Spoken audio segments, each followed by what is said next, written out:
Dërmiq, përshëndetje, mirë se ritakojmë sërish në takimin e përjavshëm ku për 15 javë me radhë jemi fokusuar tek modelet kuranore të gruas e të femrës besimtare. Ndërkohë në këtë takim të radhës dhe në vijim do të flasim për ato modele të femrës muslimane në jetën e profetit Muhammed a.s. në kohën e profetit Muhammed a.s. Pasi ishin pikërisht ato gra, ato femra që e kuptuan më së miri modelin kuranor dhe jetësuan jetën e tyre. Prandaj ne kemi të domosdoshëm në një farë mënyrë për ta njohur këtë pjesë, këtë qasje e cila na e sjell më afër modelin kuranor, por na bën dhe më të prekshëm dhe traditën profetike në raport me virtytin, me vlerën, me të drejtën, me të mirën, me besimin, me durimin, me gjithë ato po themi elemente të nevojshëm për jetën e një femre muslimane kryesisht, po që shpesh frymëzojnë dhe ndihmojnë dhe jetën edhe të shumë meshkujve. Për të folur mbi këtë qasje do të kemi si gjithmonë prezencën e hoxhës nderuar Filipik. Profesor, mirë se vini edhe sot. Mirë se u gjetëm, faleminderit. Profesor, emrat janë të shumtë në kohën e profetit a.s. që kanë bërë histori në periudhën në pjesën e grave, emrat cilët janë të pashmangshme kur lexojmë historinë e profetit a.s.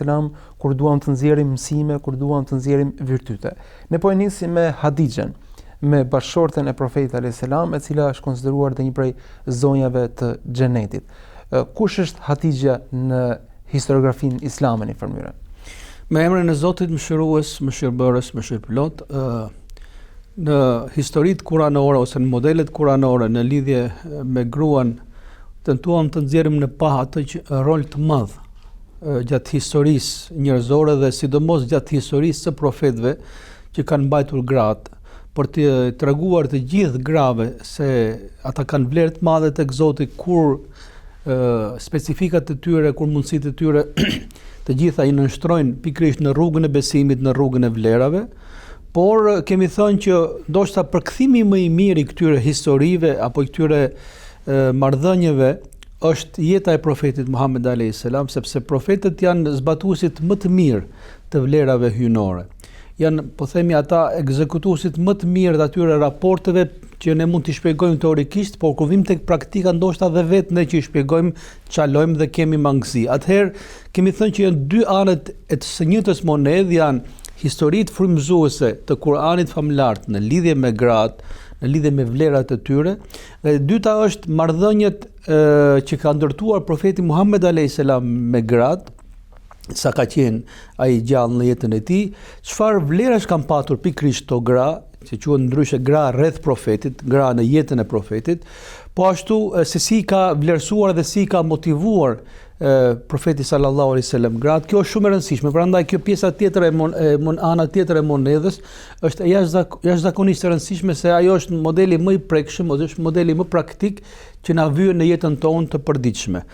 Po themi këtë zinxhir apo këto serial e këtyre personaliteteve, nisim ato që është më e madhja me Hadixhen, që ndryshe quhet Hadixha e madhe, zonja e grave të xhennetit, zonja e grave dhe të dynjas, jo vetëm zonja e grave të xhennetit, sepse ajo ka një raport të veçantë me profetin Muhammed sallallahu alaihi wasallam, raportin më të veçantë ajo e ka patur, ka një ndikim të madh në jetën e profetit sallallahu alaihi wasallam dhe ka një, po themi, një mbresë, një përshtypje që kurrë nuk është shuar nga jeta e profetit sallallahu alaihi wasallam, edhe pasi ajo ka kaluar prej kësaj jete. Kush është Hadixha?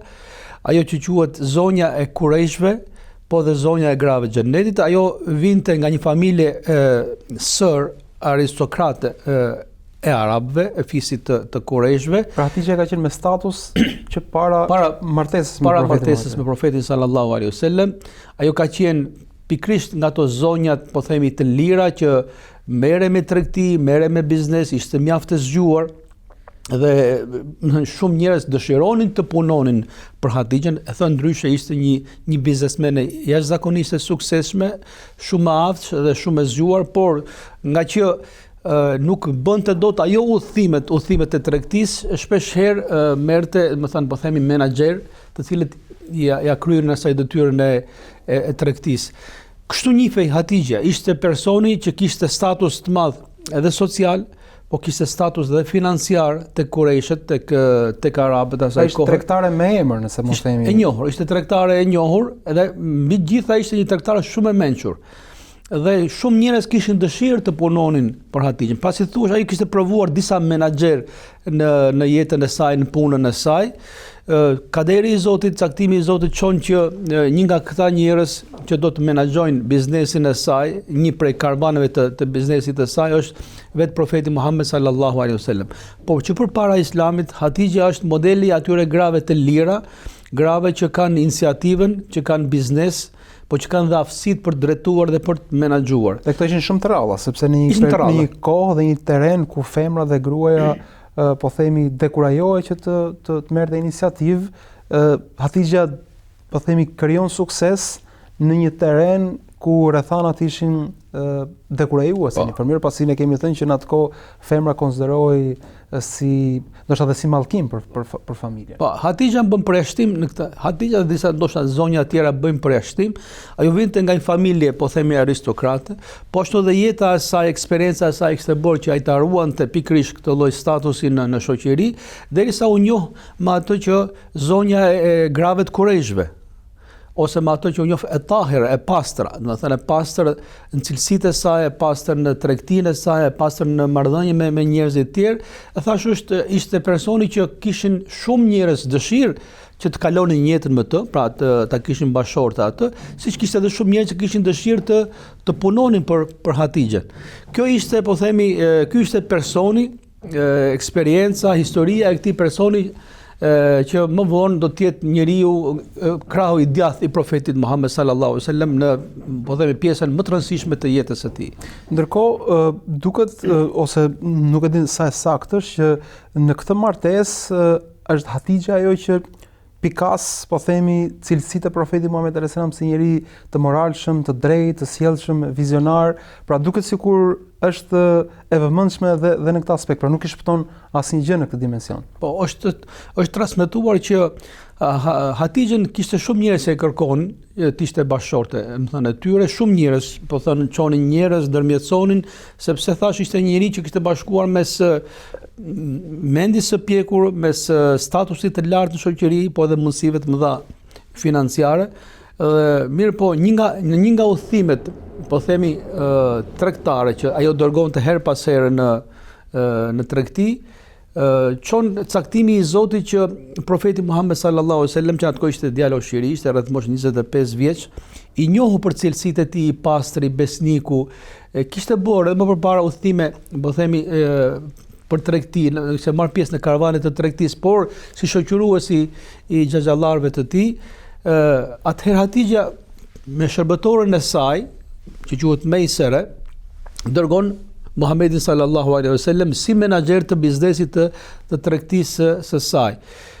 Në këtë udhim thuhet që udhimi ishte mjaft i begat, i bekuar, më thënë fitohet edhe në mallin që dërgohet në Sham, po edhe në mallrat që blihen nga Shami dhe kthehen në Mekë.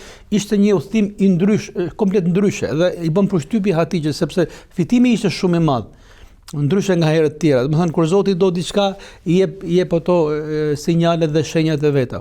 Por ajo mahnitet kur dëgjon nga shërbëtori i saj, nga, po themi, një punëtori i saj, kur dëgjon përshkrimin që ai i bën profetit Muhammed sallallahu alaihi wasallam, kur i tregon që ai është njeri ndryshe nga njerëzit e tjerë, sepse nëpër udhime njeriu shikon në detaje cilësitë e tjera. Aty del pastaj, po themi, kush realiteti i tjetrit, shikon besnikërinë, shikon korrektesën, shikon ato që në shumë veprime ati i bëri përshtypje punëtorit të Hatixhës, Mejseres i bëri përshtypje që se si rejt gjithmonë e shoqëronin, ose është transmetuar që profeti alayhis salam ulet në hijen e një pemë dhe thua që një prej murgjve apo ta di vendi vjen dhe thot kush është ai person që është ulur atje, e thot është Muhamedi, është një djalosh nga Mekka, thot sepse në atë pemë janë ulur historikisht vetëm profet.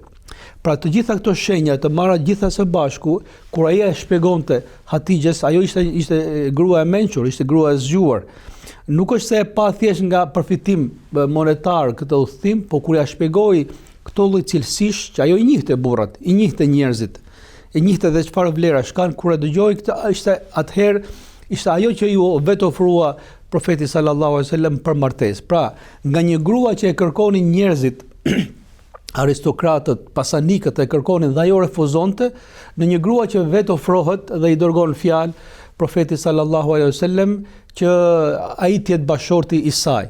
Sepse ajo ishte e mençur, ai ishte e zgjuar dhe si thuaç kaderi i Zotit e kishte ruajtur atë pikërisht që bashorti i saj ishte njeriu më i mirë në botë, ishte vetë profeti sallallahu alaihi wasallam. Dhe ajo e kishte merituar edhe një bashort të tillë, edhe një profet të tillë, dhe këtë e vërtetoi me sakrificën e madhe që bëri gjatë gjithë jetës së saj, sa qenë krah profetit sallallahu alaihi wasallam. Pra, një femër e suksesshme në biznes, me pozitë në shoqërinë e saj, e cila nuk vuante nga lakmia për më tepër, po themi, pozitët e pushtet, pasi do të ishte shumë normale dhe do harmonizohej nëse për krah do të kishte gjithashtu një person të pushtetshëm dhe të pasur, po synon vlerat, gjë që nuk parandodh sot. Pra zakonisht sëra e pasur me pushtet synon që për krah të ketë pikërisht dikë që ose spaku janë kushtet domosdoshme që të ketë para dhe të ketë pushtet. Hatixha na tregon se jo, janë vlerat ato të cilat duhet të synojë një femër edhe nëse ka para, edhe nëse ka pushtet. Pra, besoj që ka çfarë lexon çdo femër në këtë aspekt. Faktikisht thonë që pasuria më e hijshme është kur është në dorën e njeriu të mençur dhe njeriu të mirë. Sepse pasuria mund të bjerë në dorën e çdo lloj personi. Nëse personi është i mirë, ajo mirësia e tij, pjekuria dhe mendja e tij ja shton hijen asaj pasurie dhe është një pasuri që është e mirë për atë person, por e mirë edhe për njerëzit tjerë. Edhe gjithëve ju pëlqen pasuria e atij personi, sepse, më thënë, i ka hije pasuria e atij personi. Pasuria mund të bjerë edhe në dorë të njeriu të ligë, mund të bjerë edhe në dorë të mendjelehtit, i cili e shkatron atë, po shkatron pasurinë dhe bashkë me të shkatron dhe shoqërinë ku është. Hatixha është shembulli atyre njerëzve që nuk ka thjesht pasuri, nuk ka thjesht para, po e ka mendje. E ka pjekurinë, mendjen e saj, edhe kjo është shumë e rëndësishme, dhe e dyta ka mirësinë në zemrën e saj. Dy cilësi janë shumë të rëndësishme. Kur bashkohen me pasurinë, pra mirësia, botësia në zemër, pjekuria në mendje dhe pasuria në dorë, atëherë njeriu është në nivelet më të larta. Dhe Hatixha është personi që i ka bashkuar të tre këto cilësi. Kishte pasurinë, mundësinë në dorën e saj, pjekurinë në mendjen e saj, por kishte edhe mirësinë në zemrën e saj. Siç e përmendë, kjo është për të qenë pikërisht për këta njerëz u lut profeti Muhammed alayhis salam, që pasuria më e mirë është kur është në dorën e njeriu të mirë. Kur tha që tregtarët e mirë, tregtarët e mençur, tregtarët besimtar janë në nivel me engjëjt e Zotit. Nuk është kjo, nuk është kritik të kesh pasuri. Nuk është keq të kesh pasuri, përkundrazi ne lutemi për këta njerëz, lutemi për këtë lloj pasurie. Pasi pasuria e cila është e frikshme është pasuria që njeriu e huton mendjen e tij dhe ja shkatron zemrën e tij. Pastaj ai me këtë pasuri fillon të shkatron dhe jetën përreth. Prandaj kjo është pasuria që ne ftojmë drejt saj, lutemi për të, lutemi për njerëzit që e kanë këtë pasuri, pra që kanë pasuri në dorën e tyre, kanë butësi në zemrën e tyre dhe kanë pjekurinë në mendjen e tyre. Kësaj pasurie kur nuk duhet t'i largohemi, përkundrazi ne lutemi dhe bëjmë dua për njerëz të tillë, për pasuri të tillë, dhe Hatixha është modeli më i mirë, siç e përmendë, dhe atyre grave, të cilat nuk kishin thjesht pasuri në dorë. Pasuria s'u mori mendjen, përkundrazi kjo pasuri u bëri mendjen e tyre më të pjekur, u zbuti zemrën sepse nuk kishte parësisht qëllimin e pasurisë. E dinte pasuria vjen dhe shkon dhe faktikisht ajo gjithë pasurinë e saj e sakrifikoi, e shkriu. Ne nuk e dim sa ka qenë sot, sa është pasuria që ka patur Hatixha. Ai ndoshta nuk ishte më e pasura e kurreshve. Po ka qenë një ndër milionerët, ka qenë një ndër, po themi, më të pasura. Po më të pasura, mirë, po ajo shifër sot është e harruar. Ne dim që ajo ka qenë njëri që kishte status shumë të lartë, kishte pasuri, po mbi gjitha kishte pjekurinë në mendjen e saj dhe kishte butësinë në zemrën e saj. Prandaj Do të thënë ajo gjithmonë është e pasur. Dhe sot e kësaj dite, do të thënë është njeriu më i pasur sepse pasuria është mbyta në vlera. Është pasuria në emër që ka lënë njeriu mbrapa. Dhe Hatixha është modeli më i suksesshëm. Dhe jemi në kohën që akoma nuk ishte zbritur shpallja, akoma nuk ishin zbritur orientimet hynore konkrete. Pra jemi duke folur për një person që kishte ruajtur ato cilësitë me cilën Zoti e kishte krijuar në një mënyrë. Dhe të bësh një zgjedhje të tillë, ndoshta është dhe disavantazh, sepse një tregtare do t'i këtë shkatët, që di të bëj manovra, di të shes, di të fitoj shumë. Dhe të zgjedhësh një person të çelëtër, të sinqert, shpesh është edhe zgjedhja jo e duhur në logjikën e biznesit, sepse po martohem me një person i cili drejtsinë ka parim kryesor, virtytin dhe mshurinë, këto nuk sjellin parë. Zakonisht këto të harxojnë pasurinë. Ndërkohë Hatixha gjen guximin që të zgjedh Muhamedit selam në këtë dimension. Sepse thash, ajo nuk kishte objektiv final pasurinë. Objektiv final kishte vlerat. Ajo i njihte njerëzit, i njihte edhe tregtarët. Normalisht çdo tregtar ka për qëllim parsor që të fitojë sa më shumë. Profeti alayhis salam, po dhe ai ishte tregtar. Po dhe ai, më thënë, nuk do të bënte tregti për të humbur në tregtinë e tij. Mirë, po dhe ai s'kishte objektiv parsor pasurinë dhe fitimin. Kështu që ato, le të themi, u bashkuan, u puqën dy vlera në dy kahje të ndryshme. Secili gjeti tjetrin, por nuk është asnjëri s'u martua me tjetrin për pasurinë. As profeti alayhis salam s'u martua me Hatixhen sepse ai ishte e pasur dhe do t'ia përmirësonte, do t'ia rregullonte jetën, po as ajo nuk u martua thjesht me një person i cili ta dëgjonte atë dhe t'i bindej. Të dy pan vlerat. Edhe ishin pikërisht to vlera që i bashkuan dhe që bën ato që quhet martesa më e suksesshme, saqë ne në duat e hoxhallarëve të vjetër ka një dua shumë të bukur kur bëhet lidhja e nikahut, thotë o Zot bashkoj këtë çift të bashortë siç ke bashkuar Ademin dhe Havan dhe Muhammedin dhe Hatixhen Kubra, do të thënë Hatixhen e madhe. Sepse këto janë martesat e suksesshme, që janë mbi bazën e vlerave, mbi bazën e virtyteve, domethënë. Ajo ka qenë një martesë shumë e suksesshme, martesë e cila pati shumë bekim. Të gjithë fëmijët e profetit sallallahu alaihi wasallam përveç Ibrahimit, i cili vdiq i vogël, të gjithë janë nga martesa me Hatixhen. Saqë e martuar me të, nuk u martua me asnjë bashortë tjetër profeti sallallahu alaihi wasallam. Profeti sallallahu thotë që ka qenë rreth 25 vjeç. Ka qenë Hatixha thotë që ka qenë më e madhe. Rreth 40 vjeç, ka disa transmetime që ka qenë rreth 40 vjeç. Mirë po, thash, ajo ishte një grua që të gjithë synonin martesën me Hatixhen, edhe pse ishte në këtë lloj moshe, sepse jo gjithmonë mosha tregon, po themi, energjinë, gjallërinë dhe vitalitetin e personit, por një martesë që ka funksionuar për mrekullisë, më thënë, në formën më të mirë. Prandaj thash është modeli i martesave që ne lutemi që martesat tona të ngjajnë sadopak kësaj martese, kësaj lidhje, sepse thash është lidhje e bazuar mbi vlerat, e bazuar mbi virtytin, e thjesht për qëllime materiale të kësaj bote. Është një martesë thash që ka Zoti i dha e bekoi me shumë fëmijë, të gjithë fëmijët e profetit sallallahu alaihi wasallam përveç Ibrahimit janë prej kësaj martese, dhe kur më voni është thënë profeti sallallahu alaihi wasallam sa shumë e përmend Hatixhen dhe jetën me të, a nuk të ka dhënë Zoti, më thënë, po themi bashorte më të reja, më të hishme, më të tha, ato që më ka dhënë Zoti me Hatixhen s'ma ka dhënë me asnjë tjetër.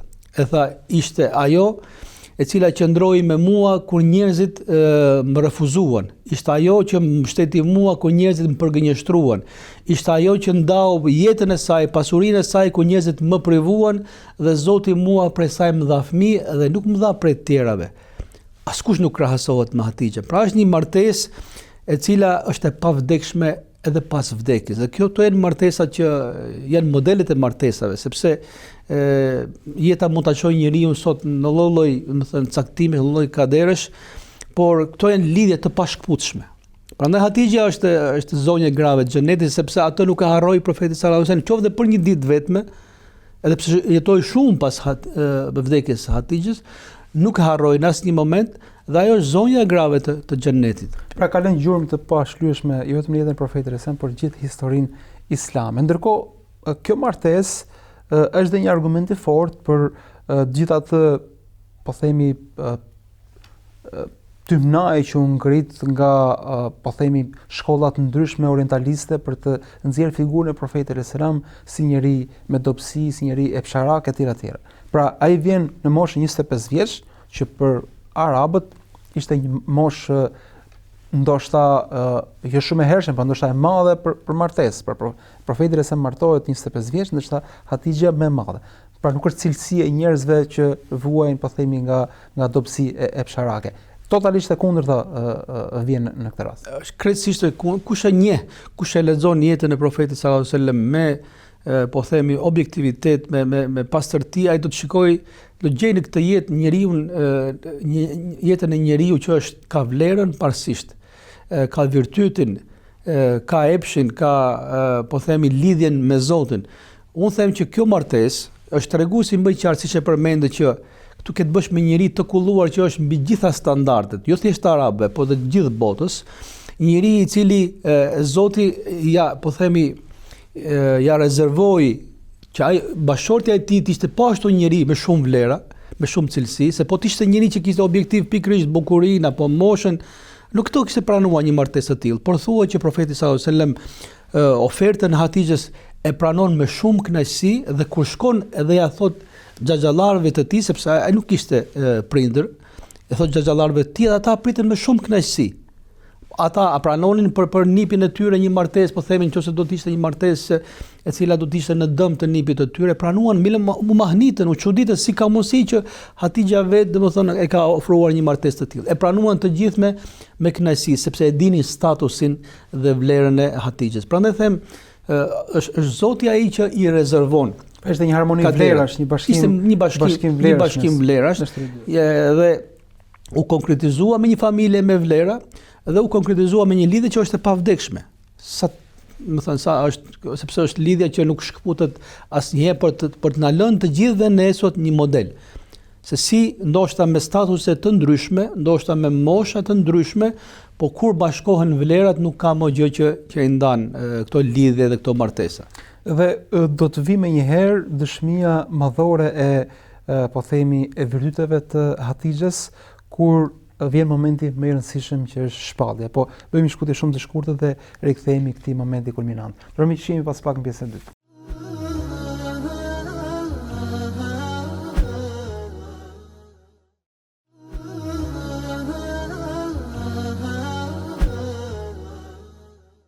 Rikthehemi në studio, po flasim pikërisht për Hatixhen, zonjën e xhenetit dhe një grua e cila frymëzon çdo femër, gjithashtu edhe mashkull, pasi qëndrueshmëria e saj, besimi i saj, zgjuarësia e saj, mbretësia e saj kanë qenë të veçanta, kanë qenë të spikatura në momente që ndoshta jo çdo kush mund t'i shfaqte. Dhe kemi folur në pjesën e parë se pikërisht ishte Hatixha e cila vëreti të Profetit alayhis salam cilësi të veçanta, duke qenë këto cilësi dhe shkaku kryesor që ajo zgjodhe që ky të ishte dhe bashkëshorti i jetës, me cilin do të ndante një jetë e cila do të ishte shumë dinamike dhe me shumë sprova dhe me shumë vështirësi.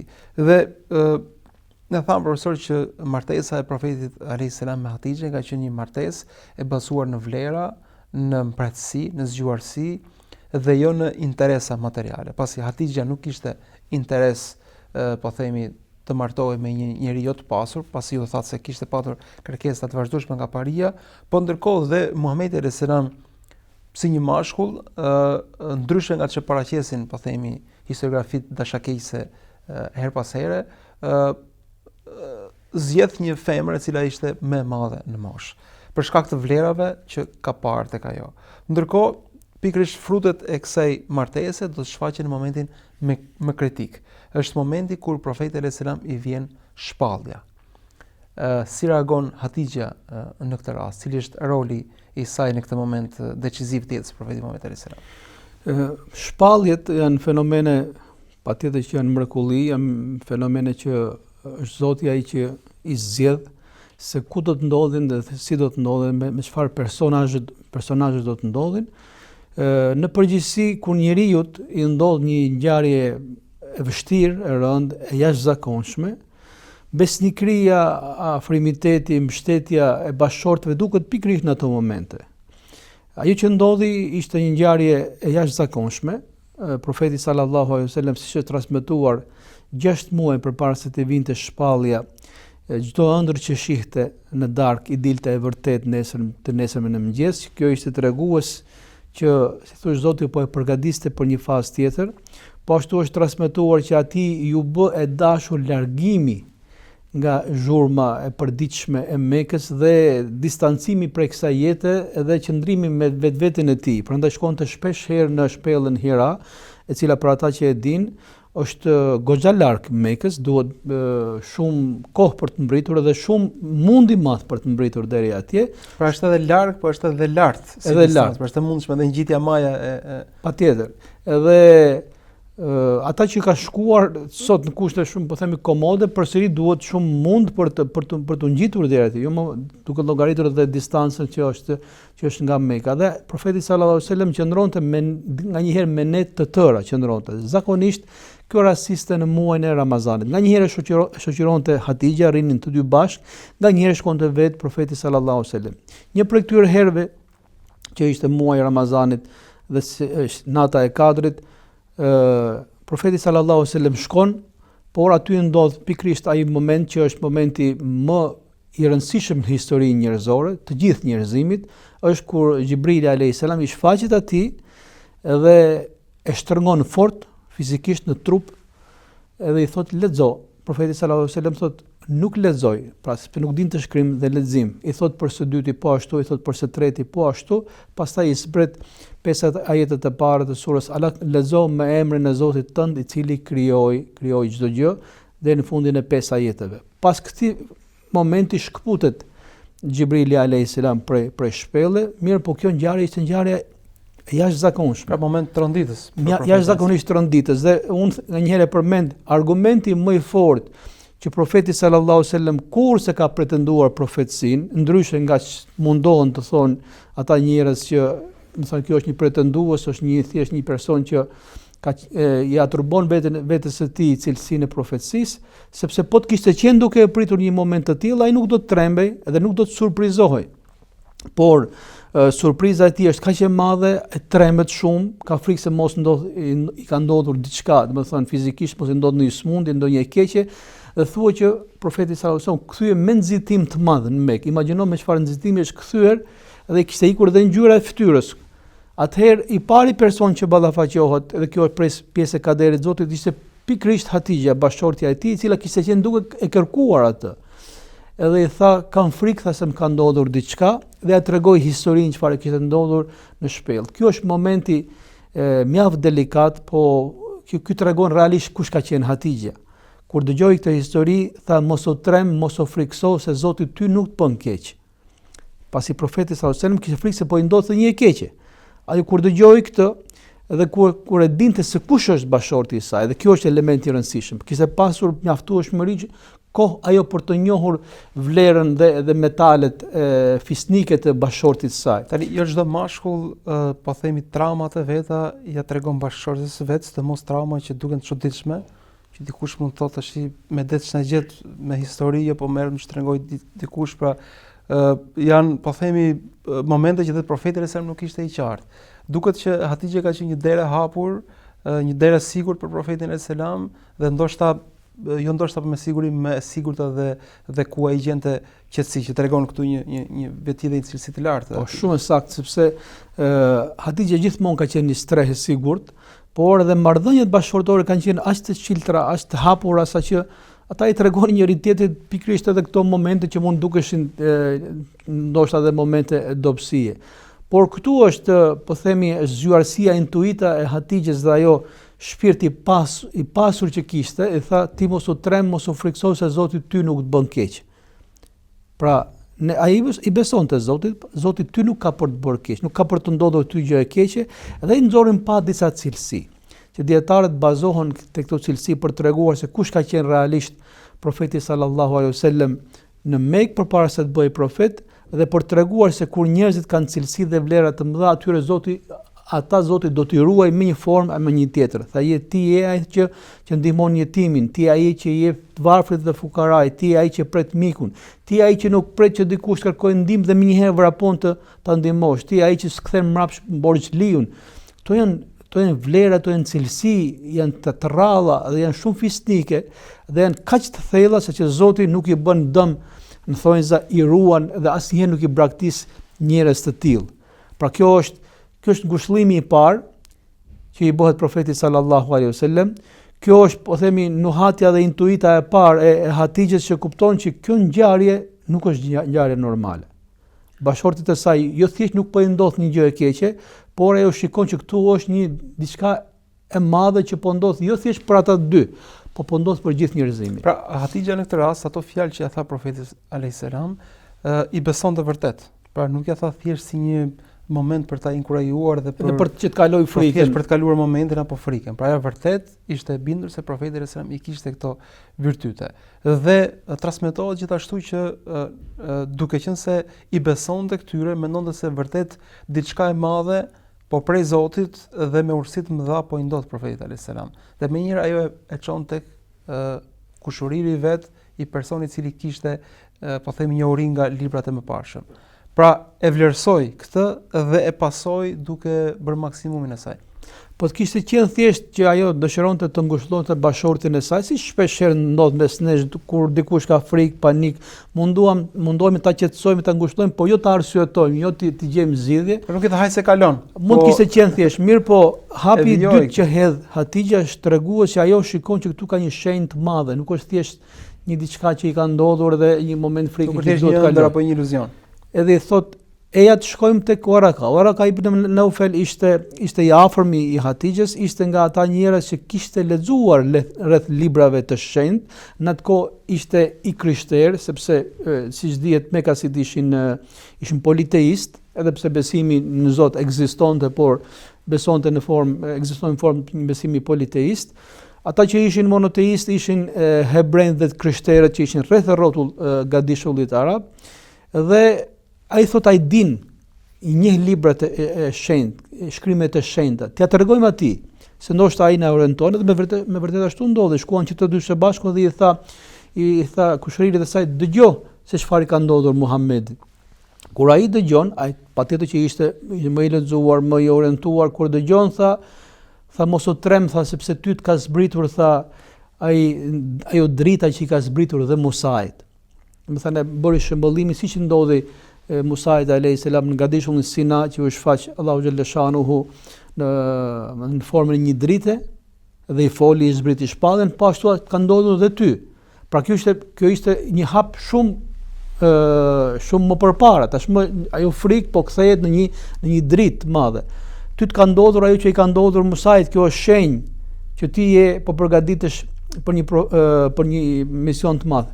Gjithashtu Waraka ibn Naufel e dinte që është koha kur shfaqet profeti i fundit, por nuk ja merrte mendje që do të ishte nga dishullin arab dhe nuk do të ja merrte mendje që do të ishte bashorti i Hatixhes. Pra, njerëzit kanë shenja pak a shumë që u ka treguar Zoti se kur ndodhin gjëra, por nuk e din, ndoshta mund të jetë shumë afër tyre, për treguar që Zoti është ai që zgjedh, siç thot Zoti vetë në Kur'anin famlart. Zoti me urtësinë e tij zgjedh. Shpesh herë njerëzit kur zgjedh Zoti një pjesë kënaqje apo një pjesë çuditën dhe ngelin tek çudia. Tha nuk ma merrte mendje që do të jetë kaq afër dhe kaq afër meje. Pastaj i tha një fjalë, sepse Waraka ibn Naufel mendoi që është i pari i cili e ka besuar profetin sallallahu alaihi wasallam, sepse ai ja tregoi, e pranoi që do jetë profeti. Dhe i tha as sikur tisha djalosh i ri, kisha fuqi të ndihmoja ditën kur do të dëbojnë ty njerëzit tuaj. Tashmë në këtë përgëzim erdhi dhe një lajm i çuditshëm, një paralajmërim, sepse ai tregoi që do të vijë një ditë që njerëzit do të dëbojnë ty. Mirë, po kush ishte ky që dëbohet? Ky ishte besniku, ishte i dashuri, ato që e donin që të gjithë. Pse duhet ta dëbonin njerëzit e tij të afërt? Çfarë do të bënte ky që ata do ta dëbonin? Dhe i tha profeti sallallahu alaihi wasallam, a do të më dëbojnë mua ata? I tha nuk ka ndodhur që të ketë ardhur në një profet që njerëzit e tij më të afërt mos e dëbojnë herën e parë. Kjo është ligji i Zotit.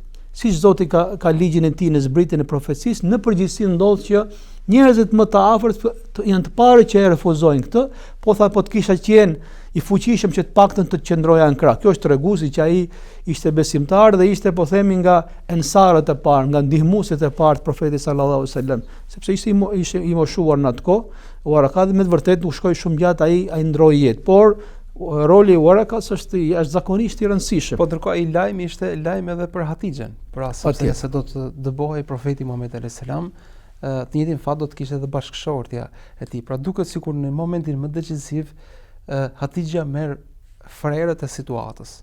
Pra e cakton ajo ose më saktë e orienton ajo situatën se ku do të shkojmë dhe duket sikur jo duket po qarta si dëshmohet se ka qenë një grua shumë e mpret, pasi e ka ditur kush ka qenë Waraka, kush ka qenë X, Y dhe ku duhet të shkojë. Lëvizjet e saj kanë qenë pra të menduara mirë dhe me impretësi të madhe dhe me një qartësi të madhe.